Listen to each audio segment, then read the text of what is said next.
chapter 2. The angel of the Lord went up from Gilgal to Bokim and said, I brought you up out of Egypt and led you into the land I swore to give to your ancestors. I said, I will never break my covenant with you, and you shall not make a covenant with the people of this land, but you shall break down their altars. Yet you have disobeyed me. Why have you done this? And I have also said, I will not drive them out before you.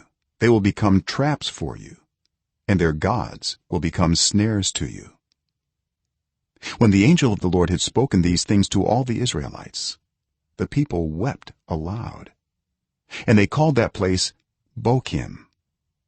There they offered sacrifices to the Lord.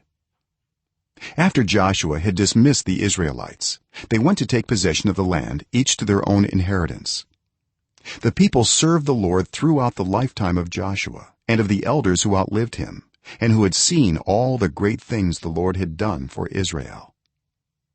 Joshua son of Nun, the servant of the Lord, died at the age of 110, and they buried him in the land of his inheritance at Timnath-Heres in the hill country of Ephraim, north of Mount Gaash. After that whole generation had been gathered to their ancestors, another generation grew up who knew neither the Lord nor what he had done for Israel. Then the Israelites did evil in the eyes of the Lord and served the Baals. They forsook the Lord, the God of their ancestors, who had brought them out of Egypt. They followed and worshipped various gods of the peoples around them. They aroused the Lord's anger because they forsook him and served Baal and the Ashtoreths. In his anger against Israel, the Lord gave them into the hands of raiders who plundered them. He sold them into the hands of their enemies all around, whom they were no longer able to resist. Whenever Israel went out to fight, the hand of the Lord was against them to defeat them, just as he had sworn to them. They were in great distress. Then the Lord raised up judges who saved them out of the hands of these raiders. Yet they would not listen to their judges, but prostituted themselves to other gods and worshipped them. They quickly turned from the ways of their ancestors, who had been obedient to the Lord's commands.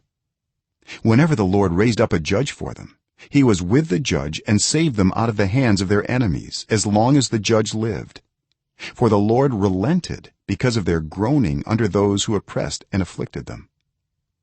But when the judge died, the people returned to ways even more corrupt than those of their ancestors, following other gods and serving and worshiping them.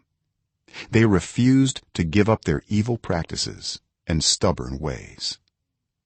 Therefore the Lord was very angry with Israel and said, because this nation has violated the covenant I ordained for their ancestors and has not listened to me, I will no longer drive out before them any of the nations Joshua left when he died.